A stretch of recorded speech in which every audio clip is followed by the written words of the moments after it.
Live from New York, it's the show with a functioning printer. It's first things first. Today, Joe Burrow. You agree with that? Of course. I 100% agree with it because I said it the day after Joe Burrow got hurt. This is Kalijah Kancey, the number one pick for the Bucs, suffered a calf strain around the same time Joe Burrow did. August 1st, I think, is when Kalijah suffered his, so maybe a few days after. And he's listed 4 to 6 weeks, and the Bucs said he's very questionable for week 1. The idea that you would put Joe Burrow out there if he is not 100% anywhere beneath his hips. I mean, if you want to argue you could put him out there if he's not 100% in an upper body injury, I can listen to that. Like, hey, I want to play. Maybe I won't be as good, but even if my shoulder's hurting, I'm better than Trevor Siemian. So be it. But it's not just that you could re-injure the calf. It's that the calf injury could lead to you not being able to evade a big hit that leads to another injury. And it's not like the Bengals are a team that has to have some amazing start. It's not like they're a team that has to have home field advantage. In these 2 years where they've made a Super Bowl and an AFC title game, they've had 2 total home playoff games. The first round in 2021 and the first round in 2022. They've been on the road after that, and they've acquitted themselves quite well. They beat the Chiefs in Kansas City. They did beat the Chiefs in Kansas City. They beat the Titans in Tennessee. They beat the Bills in Buffalo. They then lost to the Chiefs in Kansas City and lost to the Rams in one of those wildly unfair road Super Bowls that, I hear the NFL is considering striking all of them from the record books, both of them. But that's neither here nor there. So yes, of course he should sit out until he's 100% healthy. I don't even think this is a question or a controversial take. It's not at all. I mean, I'm surprised that anybody would come at Ja'Marr Chase like he said something crazy. This is exactly what they should be doing. You should err on the side of caution. All right, and I agree with you, Nick, about the lower extremities versus shoulders, things like that. But it's also time of the season. If he had a shoulder injury that you could play through, if he was going to get 100% within the first month of the season, I still would keep him out and try to err on the side of caution because, like you said, last year they started poorly and obviously they were able to overcome it. Some people were writing them off last year. They started so poorly. Was that wild? Some people. No, Some people. I'll own it. I wrote off one of my hometowns. One of your many hometowns. But I learned my lesson. Yeah. But this year, the future is Joe Burrow. As good as Ja'Marr Chase is, as good as T. Higgins, Joe Mixon, their future of their franchise is Joe Burrow. So you don't only err on the side of caution for the present, but for the future as well. No matter how long it takes, you let him get 100%. Okay, so I guess the better question would have been 85%, or we would have to pick a number below. No, it's 100. Wait. Yeah. If he or is 100, I guess so. Because if he's 95%. No, then sit. Then sit. All right, there's an element of hubris to this. And we'll play the next Ja'Marr Chase quote in a second. But here's Joe Burrow's record against the Browns. Everyone's like, well, you got the Browns. You're going to wash the Browns. No, you're not. Joe Burrow is 1-4 against the Browns. So you got the Browns to start, and you're probably going to lose against the Browns. So here's Ja'Marr Chase on when he wants to see Burrow back. Here's the thing, bro. They started last year 2-3, and then they came back. They went 10-1 after starting 2-3. That's just not normal. I don't think that's going to happen, especially if you're going to lose this Browns game. You can't assume you're going to rip off 7 or 8 wins in a row. No, I agree. I think the Browns, and a lot of people would, right? I think they're going to be much better. I think Deshaun Watson I don't know that he'll get back to Houston, Deshaun, but I think he's going to play better well. than last year. And as you said, not only is Burrow 1-4 against them, they haven't won in Cleveland, where that first game is, since 2017. Okay, so they've won 2 of the last 10 times they played. I mean, this is a state rivalry. All right, and this is with Jacoby Brissett and Baker Mayfield playing quarterback for Cleveland. So I definitely think that's a possible loss. Obviously, they got the Ravens after that. That's a likely loss. I mean, the Ravens will have Lamar, presumably, and they're probably upset over what happened last year in the playoffs. And the Ravens match up well against them. Yeah, the they're going to give them some trouble. With Joe Burrow playing and without Lamar, the playoff game came down to one play. So right. Go ahead. I also think the Rams, they'll beat. The Titans, look, I get it that they're on the downside, but they are not an easy out under Mike Vrabel, period. You know, so that's going to be a tough game. Your Cardinals, Wildes, yeah, they'll get that. So they'll probably be 2-3.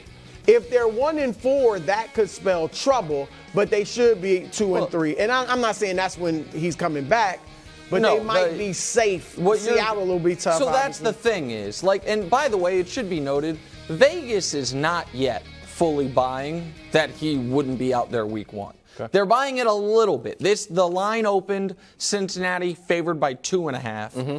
It is currently Cincinnati favored by 1.5. The gap between Burrow and Simeon is worth more than a point and a half in Vegas. So Vegas is kind of saying he might be there, might not be there. If you see that line flip to Cleveland being favored, that's when Vegas is saying we think Joe Burrow's missing that game.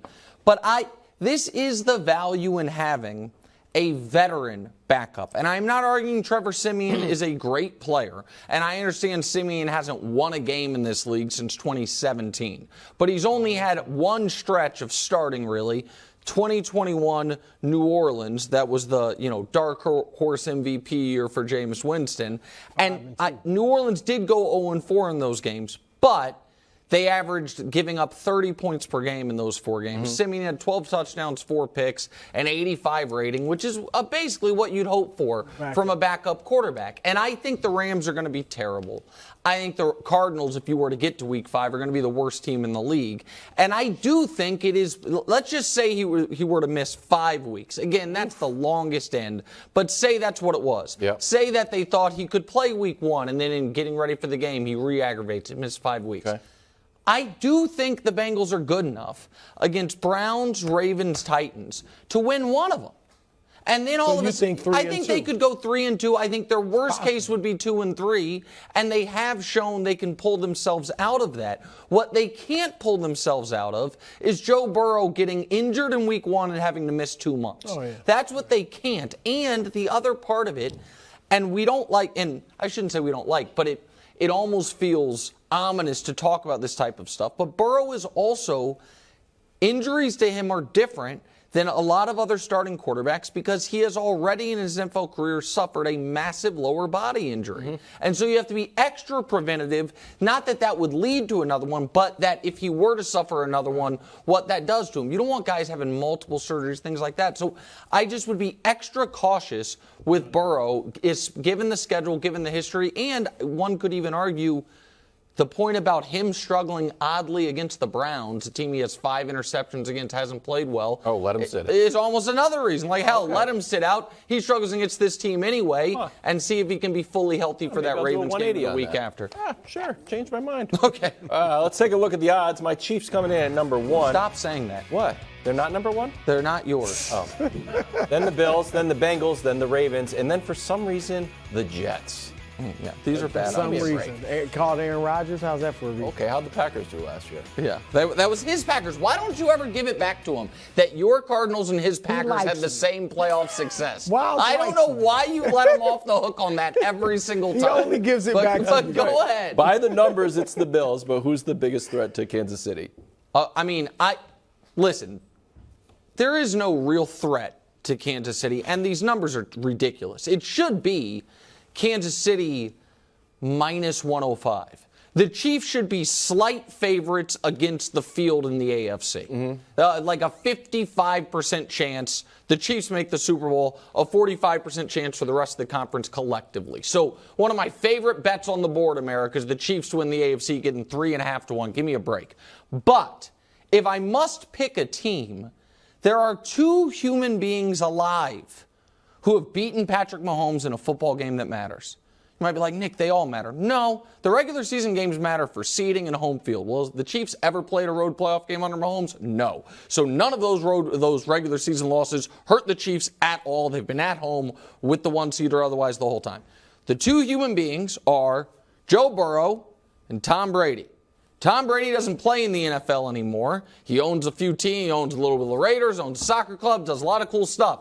So there's one team whose quarterback can look across the field and say, I beat that guy in a game that mattered.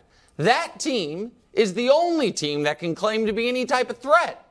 Everyone else has just been a victim of the wake of Patrick Mahomes, except for Brady. Again, Brady who got him both times in the playoffs, but Brady's gone. So, of course, it's Cincinnati. Are you saying there's only one quarterback that looks across the field with confidence? Like, I can be him. I'm not intimidated. Like, okay, I can be him. There's only one quarterback who looks across the field without false confidence. I think the other ones might believe Lamar, it. But I don't think Lamar Jackson ever has false confidence. Okay, well, I think he's very confident. Now, the Bengals, great argument for them as the number one threat. Obviously, if Burrow, is fine.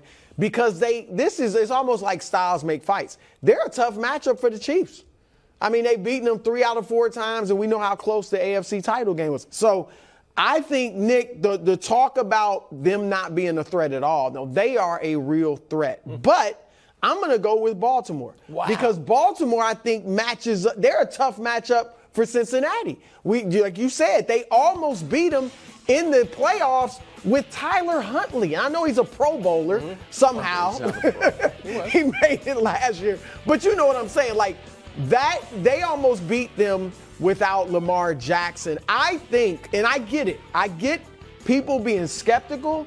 I get people, it's an unproven yet, or unknown, I should say. But I think Lamar is going to be very good in this offense with Todd Monken. I think he's got the best receivers he's ever had. And I'm not saying they're top of the league, but it's a good receiving core and better than he's ever had. He's still got Mark Andrews as a tight end. The run game's going to be strong. And if he can throw it, and I think he can, outside of the numbers with accuracy, that is going to open up the scrambling game. And he is going to be able to scramble. And I think, and obviously the defense is always tough. So the Ravens, I'm going to go with. Head-to-head matchup, Ravens-Chiefs. Who do you got? Just if in the regular season. If it happens. I mean, the Chiefs are great, but I think the Ravens could beat them. They've been some close games over the years. They've had with some Lamar. great games. There was one of the Mahomes, the 2018, I think it was, might have been, no, it would have had to be 2019. But the Chiefs needed a 4th and forever. Do you remember that play? It was a crazy Mahomes to Tyreek play. Yep. I'm not dismissing the Ravens in a one-off scenario. You know that I've said that their upside is super high. I don't buy them as much as you. And again, I think these take away the fact that I think the numbers on the odds are wrong. The order, I think, is screwed up. I think Cincinnati has the rightful claim to number 2, like I was saying all last year. I personally would put the Chargers 3rd. As far as threats, because of the familiarity, because they have seen Mahomes as much as any team in the league, and they have played him as tough as any team in the league outside of Cincinnati. I know you guys will disagree. That's fine. I would have the Jags 3rd, or I guess 4th, but behind the Chiefs, but 3rd of the non-Chiefs teams. And then Baltimore and Buffalo would be right there. I don't look at the Jets as anything, and I think that it is noteworthy that the Vegas still really likes the Bills. Vegas has for 2 years now given the Bills far more respect than they give Cincinnati. I don't know why, especially because now at this point, we did see Cincinnati go to Buffalo's building and work them over. But Vegas loves the Bills in a way that it doesn't make sense to me still. Okay. Jalen Hurts, Jordan-esque. That's next on FS1. Thanks for watching. Subscribe here to get more from the show and to check out clips from other shows on FS1.